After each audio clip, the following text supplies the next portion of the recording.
Well, the Chargers' crosstown rivals are headed to the Super Bowl, and their big gambles through trades have paid off. Is it time for the Chargers to go all in?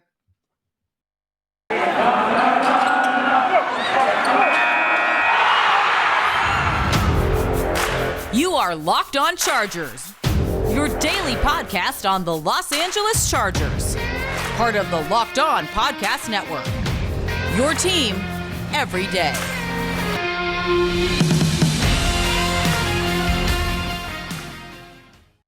What is up, and welcome into the Locked On Chargers podcast. I'm your host, Daniel Wade, joined as always by my co-host, David Drogemeyer, and we've been covering the Chargers now for over 6 seasons, and we're heading into our 5th season as host of the Locked On Chargers podcast, bringing you your team every day. What's up, guys? Thanks for making us your first listen today, and as always, make sure you never miss a show. Go subscribe to the new Locked On Chargers YouTube channel, and follow the show for free on all platforms wherever you get your podcast from. But I really like the conversations that came out of the last playoff lessons show that we did. So I wanted to talk about some more things we learned from the playoffs that the Chargers could use for themselves going forward, including seeing the Rams go all in and have it pay off with another Super Bowl trip, second time, over the last few seasons. And also getting into the Chiefs. They are fallible, right? They can be beat. They can bleed.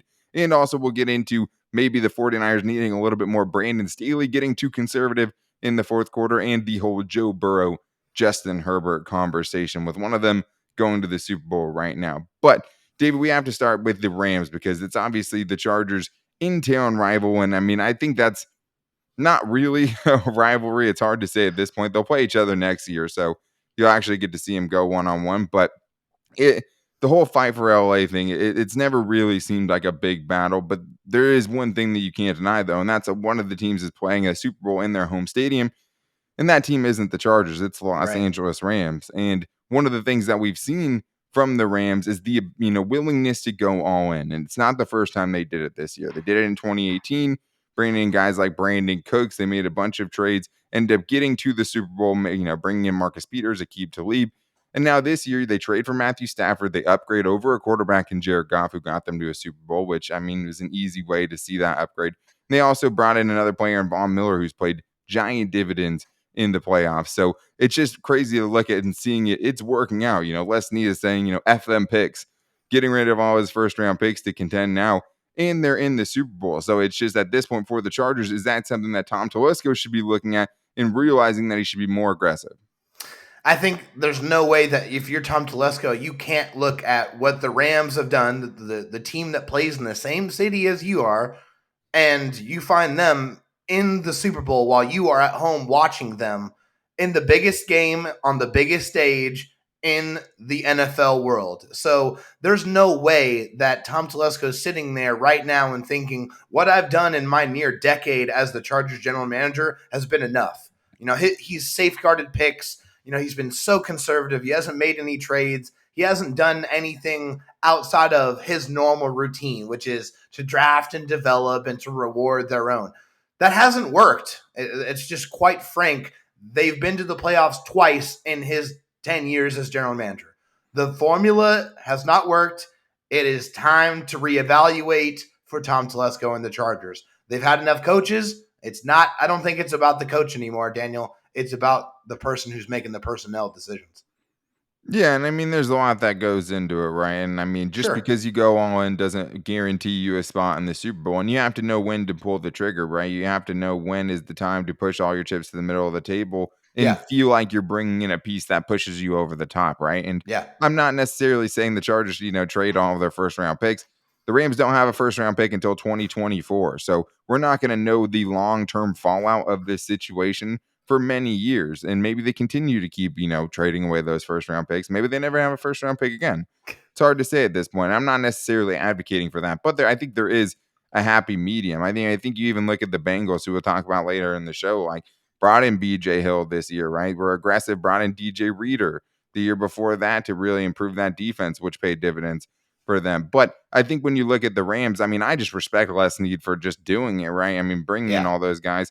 And I didn't even talk about, bringing in Jalen Ramsey, knowing that, you can send picks away for players who could be big, good players when you select them, but it's not guaranteed. He's trading for players who he knows are already good, like Matthew Stafford. Commodities. Yeah, proven commodities like, the guys they have, Matthew Stafford, proven commodity, Jalen Ramsey, proven commodity. They made a big swing bringing in Leonard Floyd, right? And got a big season after him, rewarded him with a contract. So they've been aggressive every step of the way. But if you're going to do that, you have to know it does come with ramifications. So I think that's the hard thing, David, because you don't necessarily guarantee yourself. I mean, the 49ers had a dropped interception away from potentially sealing that game, right? So Sure. they could have pushed all their chips in and came away empty-handed. They're in the Super Bowl, and we'll see what happens from here. But this is the second trip. Made it in 2018 after all the moves, made it now in 2021 going into 2022 with all the moves they made. But at the same time, David, is it worth sending all those picks away for just a chance to potentially get to the big dance, right? Is it worth damning the future potentially to have just that little sliver of hope to get in that season? I think there's absolutely no question about it at this point in time with this organization. The Chargers organization has never won a championship in its history besides the AFL championship, which unfortunately They've is never not won a Super Bowl. recognized. Yeah. Yes, they have never won a Super Bowl. So what you've done up to this point has not been enough. You have not been able to put together a good enough team to be able to get to the big dance and win the big dance. So the formula that you have deployed has not worked. And you are in a prime position with a superstar, megastar quarterback on a rookie cost-controlled contract where you have several other important pieces that are already locked up. If there's not any other time to push all the chips into the middle and say, it's time to go put everything into this opportunity to get to a Super Bowl and to give yourself a chance to at least end one of the worst sports droughts in all of sports, you have to do it. It's time. It's time for the Chargers to go out and do everything that they need to do to win. Just go to a Super Bowl and give yourself a chance to win a championship. And that's what's tough because, I mean, I don't think there's a single player out there right now that makes the Chargers a Super Bowl, favorite to go to the Super Bowl. And the Rams weren't necessarily considered that either, right? There was the Packers in their division, the Buccaneers in their division. They didn't know, that those teams weren't going to be able to beat them. I mean, they were just putting together the best team possible to try to take a chance during their window. They took the swings, Daniel. 100%. That was the biggest and most important thing, is that they knew that there was an opportunity to fail, but they at least went out there and took a chance. You miss 100% of the swings you did not take. So the Chargers need to go out there and swing some more. Yeah, you miss 100% of the shots you don't take. Yes, thank you. I Wayne appreciate Gretzky / David Drogemeyer. That's it. Yeah, I mean, it looks good right now because they're in it. You know what I mean? Yeah. There's plenty of teams that have made big trades and had them backfire, and it didn't work out too. So, like, obviously, we're talking about the team that's next door, and I think that's the only thing too that you have to kind of hope that having it be that crosstown rival really lights the fire under Tom Telesco, and the front office and the upper management to be like, we need to go more in than we are right now. And maybe it's not trading every first round pick to 2024, but maybe it is using some of those things, because it's a catch-22 for Tom Telesco, David, because you start trading first round picks.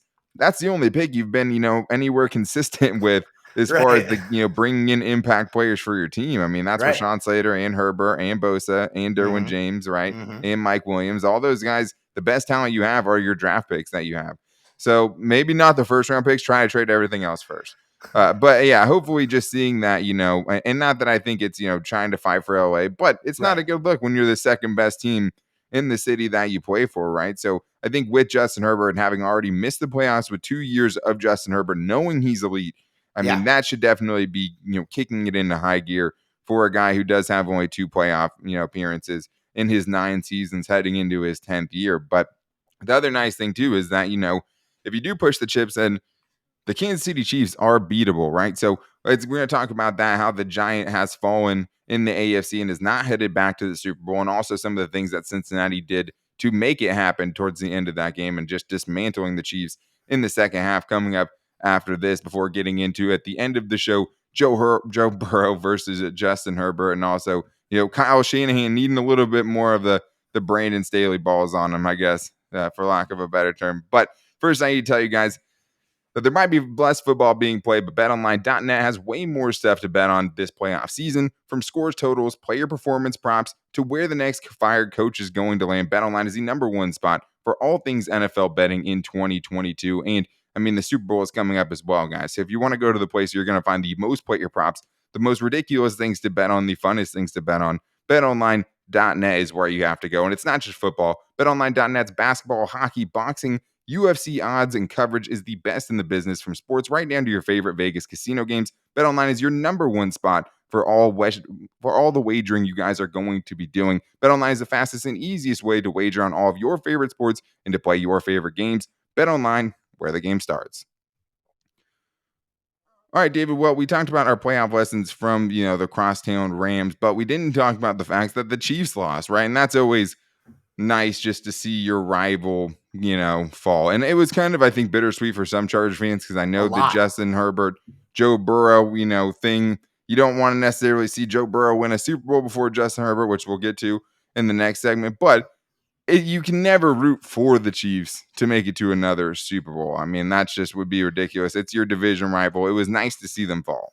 Oh yeah, absolutely. I mean, yeah, we'll get into the conversation about Burrow and Herbert later. But the last thing that I want to see is any other AFC West team getting into the playoffs and then eventually getting to the Super Bowl and winning the Super Bowl. And we've already had to endure that with the Chiefs' success with Patrick Mahomes. So I think this is just a nice reality that, you already know that you've beaten and are capable of beating the Chiefs in the regular season, and the Chiefs are not invincible and they can be beaten in the playoffs as well. And of course, if you want to get where they are and get where they have been, then you need to go through them. They are obviously still the biggest threat in the division, so you have to be able to go through them. And now you have tangible evidence and proof that not only can you do it, but it can be done in the playoffs as well.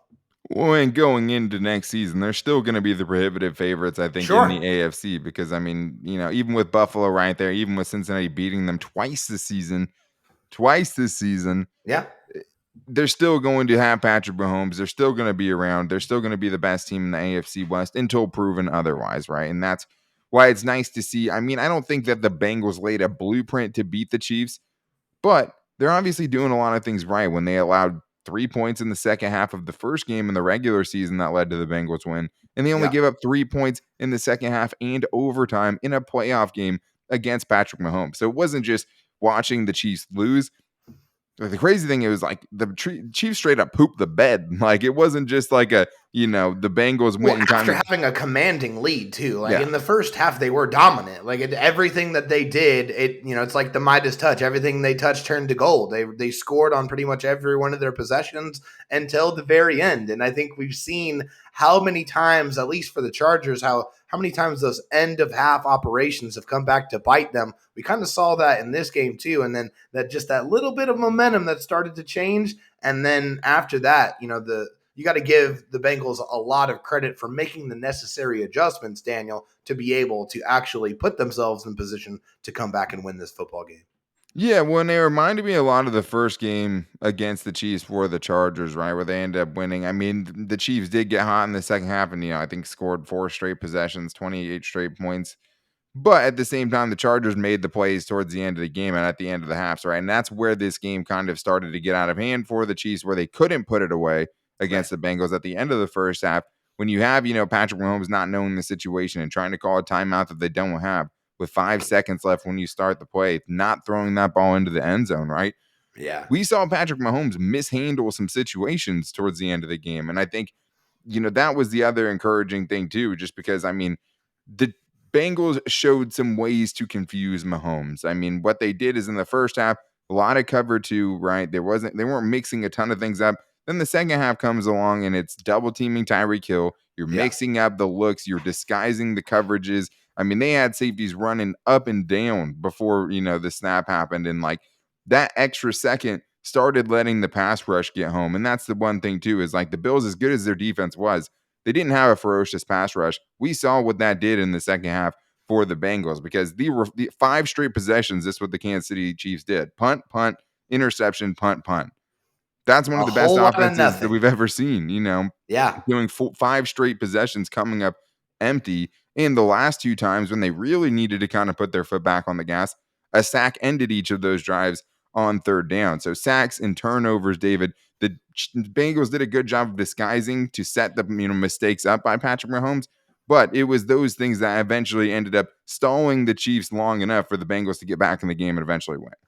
Well, and that's something that we saw that Justin Herbert himself had a lot of trouble with. When other teams were able to execute it the right way. When they were able to change that sight picture. And change that kind of that movie, as Brandon Staley likes to say. Show them one thing and then it's completely different after the snap. Like that's something, you're just making those quarterbacks have to process that much quicker. And obviously, sometimes you're not going to be able to do that. So, allows them to cover a little bit longer, allows that pass rush to get there a little bit more effectively. And, the biggest thing for me is that they were able to know and recognize that they needed to make adjustments. And they were able to make those adjustments at halftime. When they saw what they were trying to do in the first half wasn't working, they put those into motion, they implemented them, and they were able to execute them. And those in-game adjustments are what allowed the Bengals to come back and put themselves in position to win the game. And then obviously, we saw what happened in overtime when, obviously the Chiefs won the toss and they thought it was a foregone conclusion that they were going to win the football game. Yeah, and I think that's the other big takeaway is just like defense is still important. Like as much as last week it looked like, with the Bills Chiefs game, it's like, well, how good does your defense have to be? Like the Bills had the number one defense, number one pass defense, all those things. They still got shredded even before the field goal drive. They'd given up, 33 points or whatever it was. So like they shredded the best defense in the league, but you have to come up with those few plays. And the Chargers had that. They intercepted Patrick Mahomes at the end of that game in the first go around when the Chargers ended up winning that one, Like they had guys, getting in for sacks, Joey Bosa causing pressure that led to mistakes. And I think it was just nice to see that. It's like, hey, some defenses, if you do it right, can slow the Chiefs down. And like, I don't think I saw as much disguising and things like that from Brandon Staley as I thought this year. And I think a lot of that has to do with just the guys he had back there. I mean, talked about so much just not having those defensive backs, all the same guys back there, and what that kind of hurt with the defense for the Chargers. But at the same time, like you want to see more of that because obviously it can slow them down. You hold the Chiefs to that many points in the game, and then at the end of the game, everyone's screaming about the rules, and the coin toss is going to mean so much, and the Chiefs are saying they're going to win and celebrate, and that whole stadium celebrated as if they won when they got that coin toss right. They sure did. The Bengals stymied them. I mean, even before the interception, the Bengals were giving up nothing on that drive. I mean, they just were not going to give it up. Like it was clear. I mean, it was very clear. They had the momentum on their side. And, when I think you just need enough defensive playmakers, right, to get a few of those plays. Like you're not going to ever totally stop them, right? But if you keep loading up with the defensive talent and you keep adding to that group, like if you just get those 3 or 4 plays a game in a playoff game, in a one-game sample, that can get you the win. Well, especially against that team where how important coverage and getting after the quarterback is. I mean, that they're not going to run the football that much. They're only going to really do it to try to mix it up and try to be a little bit less predictable. But they want to throw the ball. That's their whole modus operandi. That's what they're trying to do. That's the most effective weapon for them. So if you can get a couple more guys that can come in and really shut down another, one of their players, even if that is McCole Hardman, you're taking away one of their speed demons and taking away one of their outlets. I mean, that's going to help you beat the Chiefs. So it is nice to know that, this team, they can be beaten, and especially in the biggest moments, on the biggest stage where, a trip to the Super Bowl is on the line. They are prone to making mistakes and they can be beaten. Yeah, and I mean, the Bengals also did a lot of things that a lot of teams were trying, right? They double-teamed Tyreek Hill and didn't let him go off. I mean, Tyreek Hill, if he's, 7 for 76, if you're holding him around 10 yards per reception, you're doing something very right. And he had, some 3-yard passes that he turned into first downs, right? And the Bengals are willing to win. He's going to do that. The dude's ridiculous. But if you can at least limit him as much as possible and not let him take over the football game, then you give yourself a chance. Boy, and I mean, the Bengals at some of those points were getting pressure with 3 dudes, double team Tyreek Hill, double team Travis Kelce. Talent on the defensive line. Yeah, I mean, and they were able to do it, but Chargers don't have the horses for that right now to run that. I mean, he would just be sitting back there all day. Yeah. And there were plenty of times where he got out of the pocket and it didn't get home, and he made plays with his legs, and he created and things like that too. But for the most part, they kept him in the pocket. They didn't give a lot of those giant plays up where he's out, creating off script. And they just really, didn't get there all the time. But when they did get there, it was in the important moments. And then they made Yeah. the big plays down the stretch to go beat the Chiefs to go to the Super Bowl, right? And that's all you're hoping for, is to be in that game and to have enough players to make just a couple of plays to get you to the next round. And that's what it takes in the playoffs. And one thing you learn too is it takes a lot more than just having a really good quarterback. You're going to need Yeah. some help from your defense and special teams if you ask the Packers as well. But Joe Burrow didn't have to do it by himself yet. With him being in the same draft class as Justin Herbert, the two are always going to be compared. And Kyle Shanahan might be a lot of things, but he doesn't have the cojones of Brandon Staley. And we're going to get into that coming up after this. But I do need to tell you guys, my friends over at rockauto.com, because this episode is brought to you by Rock Auto. And with the ever increasing number of makes and models, it's now impossible for your local chain auto parts store to hold all of the parts that you need for your car. So why endure the often pointless or seemingly intimidating questioning, is your Odyssey an LX or an EX? I mean, I don't know, but you don't have to wait while the person behind the counter looks at the parts on their computer just to give you parts that are coming from the manufacturer that they want to come from, right? In the warehouse that they want to sell it to you from. Go to the biggest inventory that you're going to find at rockauto.com, and most importantly, get the best prices. Save time and money when using Rock Auto. Why choose to spend 30, 50, or even 100% more for the same parts at a chain store when you can go to rockauto.com and find all the parts that you need? And that's one thing I love about Rock Auto, is just everything is so easy. I'm not a car guy, right? I mean, I have a stepdad who's a mechanic.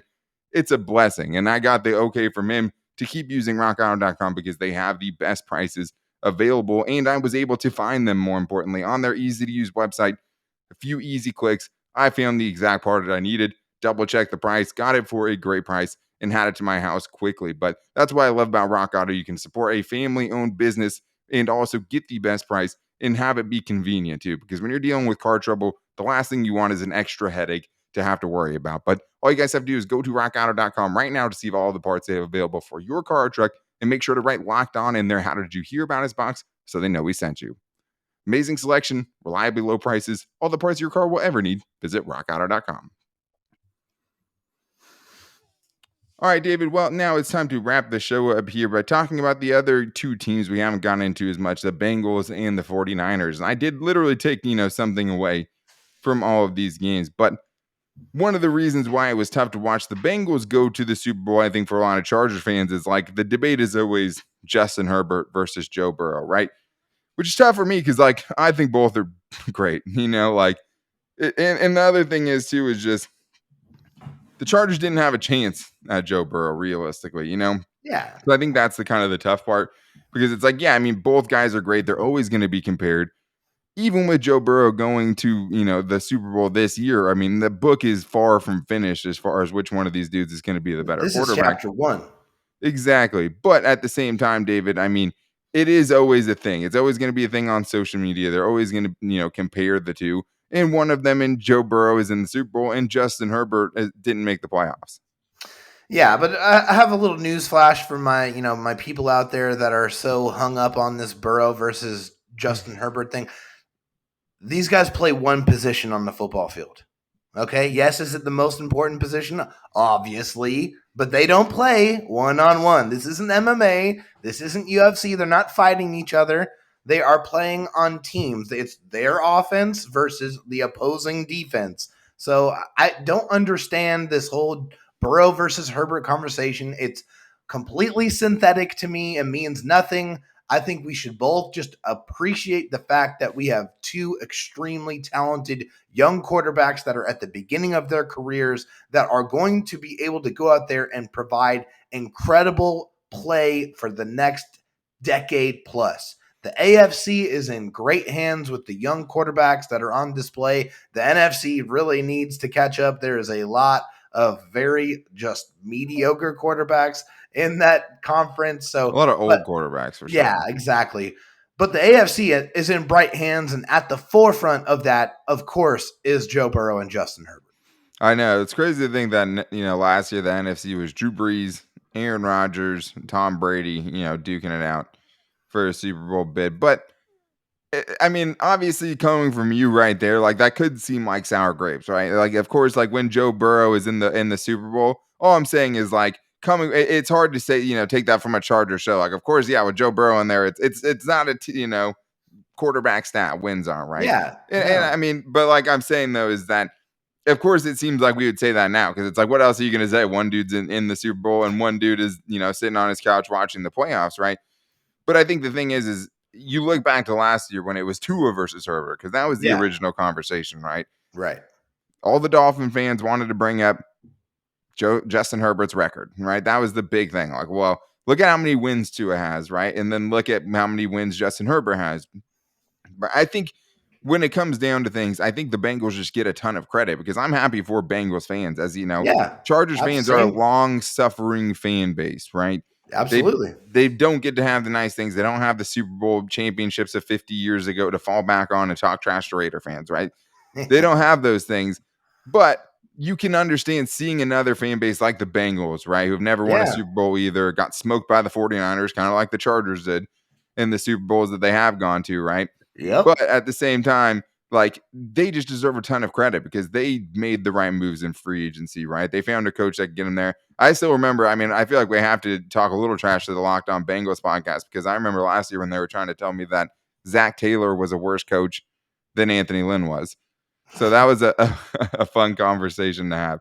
But going back to it though, it's just like the Bengals deserve a lot as an organization. Just they made the Joe Burrow pick. They made the unpopular pick for Jamar Chase when everyone thought they should take an offensive lineman. He got sacked 9 times in a playoff game that he won, right? So yeah, like I think more than anything, like the Bengals just as an organization, like that's what the Chargers need to do. Build a defense you can rely on in games like that where you need them. Games like the Tennessee game where you need your defense and you're winning with field goals. Have a kicker that's made 10 or 11 straight, field goals in the playoffs as a rookie. Like, I think it's yeah. more just about the construction of that team and how quickly they went from a 4-win team last year, the worst record in the league the year before. That's something I think the Chargers can take from.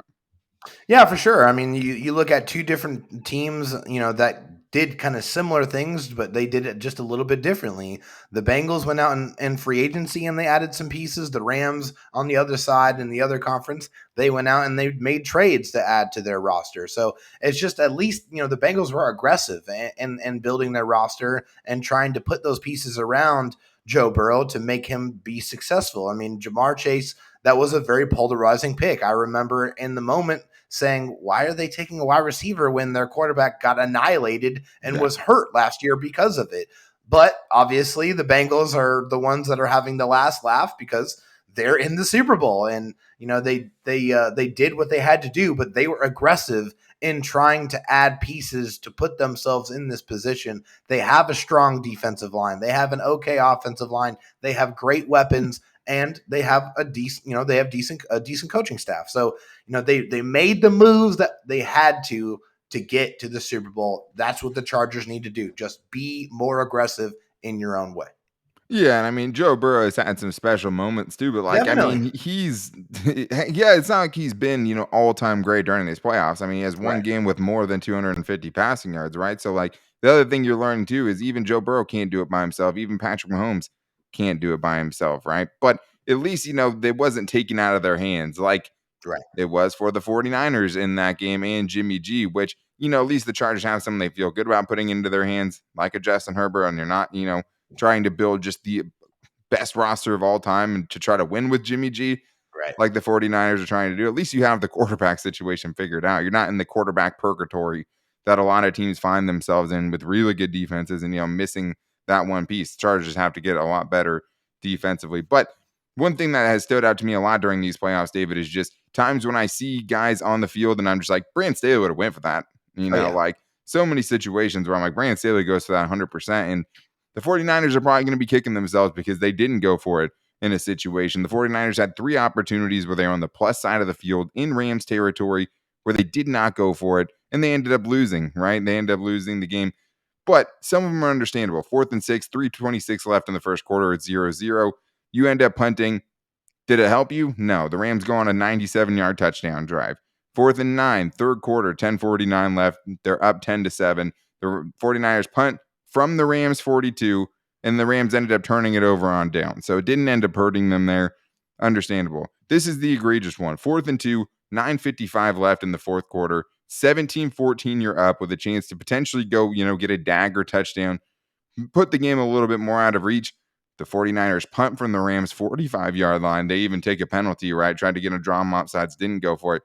The Rams tie the game on the next drive with the field goal. And the crazy thing is, David, the 49ers never made it past their own 25-yard line, and that was from a touchback. They had 2 touchbacks on the last 2 drives of the game where they really needed offense, right? They waited too long. They got too conservative. And on those last 2 drives, they went backwards. They never made it past their own 25-yard line again. And I think that's one thing Chargers fans can take solace in. It's like, at least Brandon Staley right there is going for the win.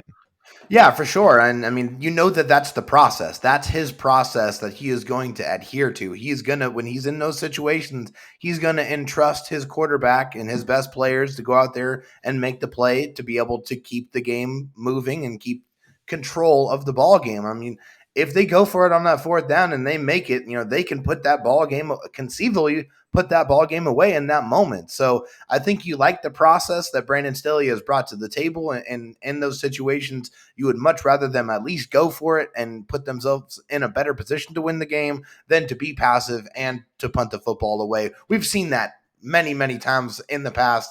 It hasn't worked out for the Chargers a lot of the time. So at least, the Chargers have that aggressive nature down. I still think that, Brandon Staley still needs to get some of those lieutenants and generals in his fields, in his defense, and his offense to be able to go out there and orchestrate the type of defense and the type of football that he ultimately wants to show and he wants to play on Sundays. But I think this offseason is going to do a lot in, putting those plans into motion. Yeah, pushing them further towards those goals. And you wonder, like, hey, is Brandon Staley going to, still want to go for all these 4th downs when he actually trusts his defense to get a stop, because it's Definitely. like Hopefully this even year, I more mean, there's so. a lot of them. It's like, well, he's going for it, but it's like, can you blame him? Because you don't really expect the defense to get a stop. So it's like, yeah, Right. maybe just go for it and just put up as many points as possible. But I've always loved that he did that, even when people were ripping Brandon Staley that last game. I mean, we stayed pretty consistent with our takes on all year. Yeah, there may be one here or there that we disagree with, Sure. play calls that we disagree with, Yeah. but at least you're not the one that sat and waited and Yeah. watched the game slip through your fingers. Watch the ball slip through the hands of Tart's fingers, right? You literally didn't go for it, and you watched the game actually fall through a man's fingers. Like, Ugh.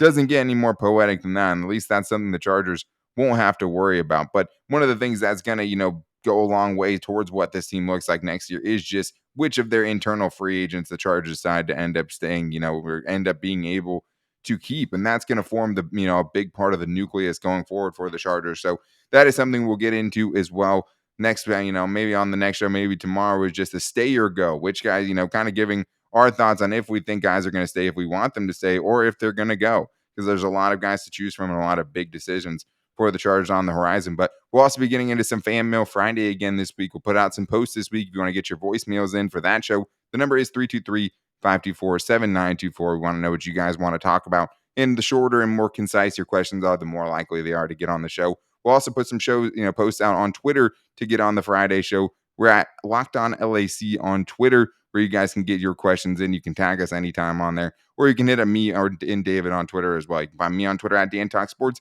and David Drogmeyer on Twitter at Dro Talk SD. But it was fun watching the playoffs, David, this year to learn, see all the things kind of the Chargers could take away from it as they move forward into a window where they better be making the playoffs every single season. But we'll see you guys tomorrow. Until then, make sure to go check out our new Locked On Chargers Instagram page and check out our Locked On Chargers Facebook page as well. But you guys take it easy until tomorrow. Until then, take it easy again and go Bolts.